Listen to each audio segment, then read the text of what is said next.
अस्सलाम वालेकुम। डॉक्टर अज़हर मंजूर हेयर। आज की इस वीडियो में मैं एक पैगाम देना चाहता हूँ, ख़ास तौर पर वालिदैन को, कि खुदारा अपने बच्चों का ख्याल रखें।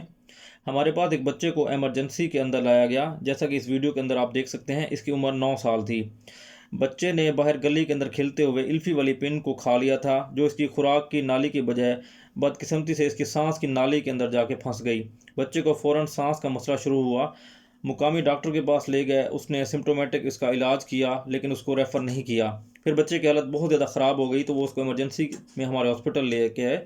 बच्चे का एक्सरे करवाया गया, तो उसकी सांस की नाली जो कि दाएं फेफड़े की तरफ जाती है, उसमें एक कील नुमा चीज़ नज़र आई।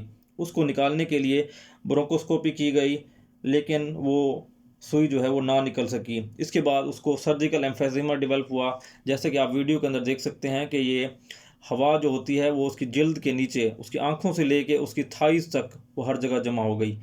और इसके बाद आप एक्सरे के अंदर देख सकते हैं, आपको ये सुई नज़र आ रही है। ये राइट ब्रोंकस के अंदर आपको सुई नज़र आ रही है। ये ट्रेकिया है, ट्रेकिया नीचे डिवाइड होके जहाँ ब्रोंकस बना रहा है, वहाँ आपको ये सुई नज़र आ रही है। और इसके अलावा इसका जो है ना, लंग आपको क्लियर नज़र आ रहे हैं दोनों साइड के ऊपर। ठीक है, ये उसकी ब्रोंकोस्कोपी से पहले का ये एक्सरे है।